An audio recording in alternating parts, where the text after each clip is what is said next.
Hello all, Big Boss Malayalam Season 7 Episode 1 இல்லனா Day 1. இந்த சீசனோட first episode என்னெல்லாம் இன்ட்ரெஸ்டிங்கான விஷயங்கள் நடந்திருக்குன்னு சொல்லிட்டு இந்த வீடியோவில் பார்க்கலாம். அதுக்கு முன்னாடி இந்த சேனல் பிடிச்சிருந்தா மேலும் நிறைய வீடியோஸ்க்காக என்னோட சேனல் வந்து சப்ஸ்கிரைப் பண்ணுங்க, ஷேர் பண்ணுங்க, லைக் பண்ணுங்க. சரி, அப்போ நம்ம வீடியோக்கு போகலாம். எபிசோட் ஸ்டார்டிங்லேயே வந்து சண்டே, அதாவது பிக் பாஸ் லான்ச் ஆன டேயில் அன்னைக்கு நைட் என்னெல்லாம் நடந்ததுன்னு சொல்லிட்டு பார்க்கலாம். ஸோ இதுக்கு முன்னாடி வீடியோவில் நான் அப்டேட் பண்ணியிருந்தேன். பிக் பாஸ் கண்டஸ்டன்ஸ் வீட்டுக்குள்ளே போகிறதுக்கு முன்னாடியே வந்து ஒரு டாஸ்க் நடந்தது. அந்த டாஸ்கில் வந்து 3 பேர் வந்து ஜெயிச்சிருந்தாங்க. இந்த 3 பேருக்கு வந்து ஒரு ஸ்டார் பேட்ச் கொடுத்துருந்தாங்க. ஸோ இந்த பேட்ச் வந்து யார் வேணாலும் வந்து எடுத்துக்கலாம், இல்லைனா பிடிக்கலாம்னு சொல்லிட்டு பிக் பாஸ் சொல்லிட்டாரு. இது எதுக்காகனா கண்டஸ்டன்ஸ் எடுத்துன்னு வந்த பெட்டியெல்லாம் வந்து பிக் பாஸ் வந்து உள்ள வச்சு பூட்டிட்டாரு. இனிமே உங்களுக்கு எது வேணும்னாலும் இந்த பேட்ச் இருக்கிறவங்களுக்கு மட்டும்தான் நான் பெட்டி கொடுப்பேன்னு சொல்லிட்டு பிக் பாஸ் சொல்லிட்டாரு. அது வரைக்கும் நீங்கள் நைட் ட்ரெஸ்லேயே சுற்றுங்க, எந்த மேக்கப் திங்ஸும் கிடையாது, எதுவுமே கிடையாது. ஸோ ஒரே ஒரு ட்ரெஸ் மட்டும்தான் இருக்கு. இப்போ இதுல இருந்து நீங்க தப்பிக்கணும்னா இந்த ஸ்டார் பேட்ச் வந்து இந்த 3 பேர் இருக்காங்க இல்லையா, அவங்க கிட்ட இருந்து நீங்க அடிச்சு பிடுங்கலாம். ஸோ அந்த ஒரு டாஸ்க் வச்சாங்க சண்டே நைட்டே. பிக் பாஸ் சொன்ன உடனே எல்லாரும் வந்து அடிச்சு பிடுங்க ஆரம்பிச்சிட்டாங்க. லேடிஸ்லாம் வந்து இறங்கி சண்டை போட்டாங்கன்னு சொல்லலாம். ஸோ இதை பார்த்த உடனே பிக் பாஸ் என்ன சொன்னார்னா, உங்கள் ஆர்வம் எனக்கு புரியுது, ஆனால் இப்போதைக்கு இந்த டாஸ்க் வந்து டெம்பரலி ஸ்டாப் பண்ணி வச்சுருக்கோம்.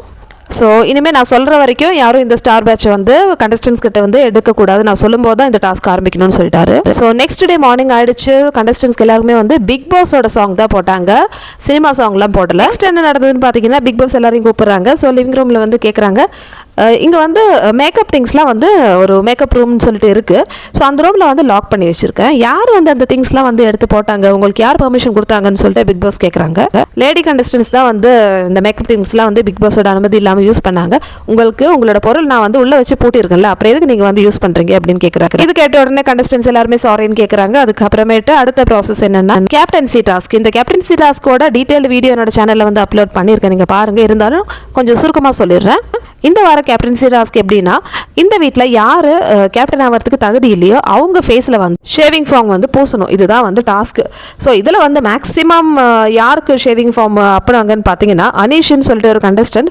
ஏன்னா இவர் தான் வந்து எல்லா கண்டஸ்டன்ஸ்கிட்டையும் வந்து கொஞ்சம் வம்பு இழுக்கிற மாதிரி பேசிட்டே இருந்தார். ஸோ இதனாலே வந்து ஒரு 8-9 பேர்கிட்ட வந்து அனீஷ் தான் வந்து இந்த வீட்டில் கேப்டனே இல்லை, கேப்டன் கூட இல்லை, இந்த வீட்டில் இருக்கிறதுக்கே தகுதி இல்லைன்னு சொல்லிட்டாங்க. அனீஷ்க்கு யாரெல்லாம் வந்து ஷேவிங் ஃபார்ம் பூசினாங்களோ அவங்கெல்லாம் வந்து இந்த ஆள் இந்த வீட்டில் இல்லை, கேப்டன் ஆகிறதுக்கு தகுதி இல்லை, வீட்டில் இருக்கிறதுக்கும் தகுதி இல்லைன்னு சொல்லிட்டு ரொம்பவே கோவப்பட்டு தான் பேசினாங்க. இந்த அனீஷ் இருக்கார் இல்லையா, அவர் ரொம்பவே நிதானமாக ஹேண்டில் பண்ணார் இந்த ப்ராசஸை. இது டாஸ்க் தானே, இட்ஸ் ஓகே, நீங்கள் பூசுங்க, நான் ஏற்றுக்கிறேன் அப்படின்னு சொல்லிட்டு விவாதிக்கவும் செஞ்சார். அதே மாதிரி நல்லா ஹேண்டில் பண்ணார் இந்த ஒரு டாஸ்க். இந்த டாஸ்கோட முடிவில் பிக் பாஸ் கேட்குறாரு, யாருக்கு வந்து அதிகமாக ஷேவிங் ஃபார்ம் இருக்குது அப்படின்னு கேட்குறாங்க. ஸோ ரிசல்ட் யாருன்னு பார்த்தீங்கன்னா அனீஷ் தான். ஏன்னா அனீஷ்க்கு தான் வந்து நிறைய பேர் வந்து பூசியிருக்காங்க. ஸோ பிக் பாஸ் வந்து கேட்குறாங்க, நீங்கள் இந்த டாஸ்க் லெட்டர் வந்து படிச்சிங்களா, கிளியராக படிச்சிங்களான்னு கேட்குறாங்க. அப்போ கண்டஸ்டன்ஸ்க்கு வந்து எதுவுமே புரியல, என்ன சொல்கிறாரு இவருன்னு சொல்லிட்டு. இது வந்து பிக் பாஸ் சீசன் 7. இந்த சீசனோட ப்ரமோஷனே வந்து நாங்கள் எதில் வேணாலும் இருக்குது ஆப் உங்களுக்கு, அந்த மாதிரி தான் வந்து நாங்கள் ப்ரமோட்டே பண்ணோம்.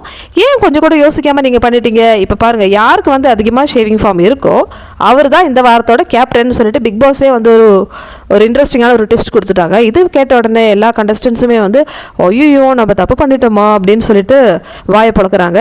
ஸோ இந்த வாரத்தோட இல்லைனா ஃபர்ஸ்ட் கேப்டன் வந்து அனீஷ் தான். அனீஷ் கேப்டனாக இருந்து நிறைய பேருக்கு பிடிக்கல. ஸோ எல்லாரும் வந்து பிளான் பண்ணுறாங்க, இந்த ஃபர்ஸ்ட் கேப்டன் இவர், அதனால நம்ம மேக்ஸிமம் என்னெல்லாம் குறை இருக்கோ அதெல்லாம் வந்து கம்ப்ளைண்ட் பண்ணுறோம், அப்போ தான் தெரியும்னு சொல்லிட்டு ஒரு பிளானோட தான் வந்து சுற்றிட்டு இருக்காங்க மற்ற ஹவுஸ்மேட்ஸ். அடுத்தது வந்து இந்த வாரத்துக்கான ஃபர்ஸ்ட் நாமினேஷன் சொல்லிட்டு எல்லாரையும் கூப்பிடுறாங்க. ஸோ ஒவ்வொருத்தராக வந்து கன்ஃபியூஷனுக்குள்ளே போயிட்டு 2 பேரை வந்து சொல்லணும். ஸோ இதில் வந்து பார்க்கும்போது இந்த வாரம் 8 பேர் வந்து நாமினேட் ஆயிருக்காங்க. யாரெல்லாம் நாமினேட் ஆயிருக்காங்கன்னு பார்த்தீங்கன்னா, Shaithya, Ranjith, Gisele, Nevin, Renu, Aryan, Anumol and Sarika. So இவங்க 8 பேர் தான் வந்து இந்த வார நாமினேஷன் லிஸ்ட்டில் இருக்காங்க. இதில் வந்து யாருக்குமே தெரியல, கெஸ் பண்ண கூட முடியல யார் வெளியே போவாங்கன்னு சொல்லிட்டு. ஸோ ஒரு பெரிய நாமினேஷன் ப்ராசஸ் முடிஞ்சிச்சு. ஸோ எல்லாரும் வந்து மாற்றி குத்திக்கிட்டாங்க. ஸோ அடுத்தது என்ன இன்ட்ரெஸ்டிங்காக நடந்ததுன்னு பார்த்தீங்கன்னா, ஒரு பெரிய சண்டை ஒன்று நடந்தது. அதாவது ஒரு தலைவலிக்காக ஒரு பெரிய சண்டை நடந்தாங்க. இந்த நாமினேஷன் முடிஞ்ச உடனே வந்து சண்டை ஆரம்பிச்சிச்சு. என்னன்னு பார்த்தீங்கன்னா, ரேணுக்கு வந்து தலைவலின்னு சொல்லிட்டு படுத்துட்டு இருந்தாங்க. ஸோ இதை பார்த்த மற்ற கண்டஸ்டன்ஸ்லாம் வந்து எனக்கு, அதாவது எஸ்பெஷலி ஷானவாசன் சொல்லிட்டு ஒரு கண்டஸ்டன்ஸ், அவர் வந்து என்ன சொல்கிறாருன்னா, எனக்கு தலைவலி வந்தது ஆனால் கேப்டன் வந்து என்ன கண்டுக்கவே இல்லை, ரேணுக்கு தலைவலி வந்தப்போ மட்டும் இவங்க தான் ரேணு நல்லா வந்து கவனிச்சுட்டாங்க, இல்லைன்னா அவங்கள வந்து ரெஸ்ட் எடுக்க சொல்லிட்டாங்க அப்படின்னு சொல்லிட்டு சண்டை ஆரம்பிச்சுது. இந்த சண்டை வந்து கிட்டத்தட்ட அடித்தடி வரைக்கும் போயிடுச்சுன்னு சொல்லலாம். ஸோ கேப்டனும் வந்து ரொம்பவே கோபமாக பேசினாங்க. அது என்னடா ஷானவாஸ்க்கு மட்டும் நீ வந்து ரெஸ்ட் எடுக்க சொல்லலை, ரேணுக்கு தலைவலி வந்த உடனே வந்து அவளை படுத்து தூங்க சொல்லிட்டு. அதுக்கு வந்து கேப்டன் சொன்னார், ரேணு என்கிட்ட வந்து சொன்னால் கேப்டன் எனக்கு தலைவலிக்குதுன்னு சொல்லிட்டு. ஆனால் ஷானவாஸ் வந்து எனக்கு தெரியவே தெரியாது அவருக்கு தலைவலி இருக்குன்னு, அவர் வந்து என்கிட்ட சொல்லியிருக்கணும் இல்லையான்னு சொல்கிறாரு. இதுக்கு வந்து ஷானவாஸ் மறுபடியும் சொல்கிறாரு, நான் ஆல்ரெடி சொல்லிட்டேன். அதுக்கு கேப்டன் சொல்கிறார், நான் கேட்கவே இல்லைன்னு சொல்லிட்டு அனீஷ் வந்து சொல்லிட்டு இருக்காரு. அதனாலே வந்து எல்லா கண்டஸ்டன்ட்டும் வந்து செம்ம ஃபயராக ஆரம்பிச்சிட்டாங்க. ஸோ எல்லாருமே வந்து சண்டை போடுறாங்க, ஒரு சைடு வந்து பிடிச்சி இழுத்துட்டு போகிறாங்க, சரி வேணான்னு சொல்லிட்டு. ஸோ நம்ம தலைவலி சொன்ன அந்த அம்மா இருக்காங்களே ரேணு, சண்டையோட ஆரம்பத்துலலாம் வந்து நல்லா சத்தம் போட்டு பேசினாங்க. அதுக்கப்புறம் யாரும் சொன்னாங்க தலைவலி இருக்கிறவங்க யாராவது இப்படி சண்டை போடுவாங்களோ அப்படின்னு. ஸோ அந்த பாயிண்ட் கேட்டோடனே இவங்க வந்து சரி சரி போதும்னு சொல்லிட்டு போயிட்டு ரெஸ்ட் எடுக்க ஆரம்பிச்சிட்டாங்க. ஆனால் மற்ற கண்டஸ்டன்ஸ் வந்து ஃபயராக வந்து சண்டை போட்டுன்னு இருந்தாங்க.